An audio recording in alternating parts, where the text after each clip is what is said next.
Dubbing போயிட்டு இருக்கேன், அதனால தான் தொண்டை எப்படி இருக்கு. அங்க வெயிட் பண்ணிட்டு இருக்காங்க கங்கு அக்காக. ஆல்மோஸ்ட் படம் முடிஞ்சிருச்சு.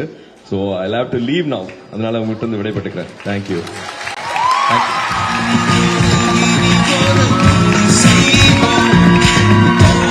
வணக்கம், எப்படி இருக்கீங்க? நலமா?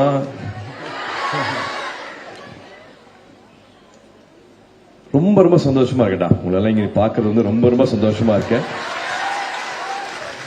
அண்ணா யூனிவர்சிட்டியில் இருக்கிற அத்தனை ப்ரொஃபசர்ஸ்க்கும் பெரியவங்களுக்கும் ஸ்டாஃப்ஸ் எல்லாருக்கும் என்னோட மரியாதைகளும் வணக்கங்களும். முதல்ல அகரமோட ஒரு கூட்டு முயற்சியில அகாடமிக் போக்கஸ் பண்ணி முதல் முறையா ஸ்டெம் பத்தின ஒரு கான்ஃபரன்ஸ் நடக்கிறது வந்து எனக்கு ரொம்ப ரொம்ப ஒரு முக்கியமான நாளா பாக்குறேன். ரொம்ப ஒரு மகிழ்ச்சியான ஒரு நாளா பாக்குறேன். இல்லையா,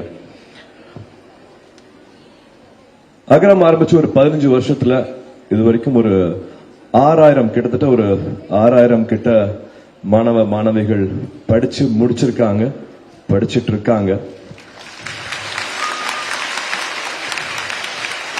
அதுல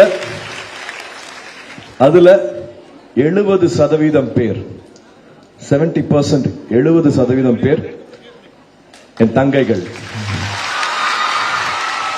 70% should be girls அப்படிங்கிறது வந்து வருஷம் அது ஒரு ரூலா பண்ணிட்டு இருக்கு ஒரு 15 வருஷத்துக்கு மேலேயே. சோ அகரம் குழுவா வந்து அவங்களுக்கு அடுத்தது என்ன பண்ணலாம், அகாடமிக் சம்பந்தமா வந்து அவங்களுக்கு என்ன தேவைகள் இருக்கு, எங்க கேப்ஸ் இருக்கு, என்ன விஷயங்கள் பண்ணலாம் அப்படின்னு குழுவா யோசிக்கும் போது வந்து we realized ஸ்டெம் சம்பந்தமான படிப்புலையும் துறையிலையும் அவங்களோட பங்களிப்பு வந்து குறைய இருக்கு. கிட்டத்தட்ட ஒரு 30% தான் இருக்கு அப்படிங்கறது வந்து we realized. ஸ்டெம்ங்கிறது வந்து சயின்ஸ், டெக்னாலஜி, இன்ஜினியரிங், மேத். என்னடா ஒரு பிகாம் முடிச்சுட்டு இதெல்லாம் சொல்றேன்னு பாக்காதீங்க, கொஞ்சம் ரிசர்ச் பண்ணிட்டு வந்தனால சொல்றேன். சோ இது நம்ம ஊர்ல மட்டும்தானா, இது நம்ம குழந்தைங்களுக்கு மட்டும்தானா, நம்ம சமுதாயத்துல மட்டும்தான் அப்படி இருக்கா? ஏன்னா நான் ஒரு அப்பாவா வீட்டுல பாக்குறேன், நானு என் தங்கச்சிக்கு நடக்கிறது, என் மனைவிக்கு நடக்கிறது, என் குழந்தைக்கு, என் பொண்ணுக்கு, என் பையனுக்கும் நான் எனக்கு தெரியாமே பண்ற சின்ன சின்ன வித்தியாசங்கள் தான் காரணமா, அவங்கள வளர்க்கிற விதம் காரணமா அப்படின்னு பார்க்கும்போது இல்ல அப்படின்னு ஒரு ரிசர்ச் சொல்லுது. உலகம் பூராவே இன்ஜினியரிங் சம்பந்தப்பட்டது, இனோவேஷன் சம்பந்தப்பட்டதுல வந்து பெண்களோட பங்களிப்பு வந்து 30%க்கு குறைவா தான் இருக்கு அப்படிங்கறத வந்து ரிசர்ச் சொல்லுது. பட் ஆனா ஸ்டெம்ங்கிறதே வந்து வெறும் ஒரு சயின்ஸ் மேத் மட்டும் கிடையாது. அது வந்து it is creativity, it is problem solving, it is innovation, it is resilience.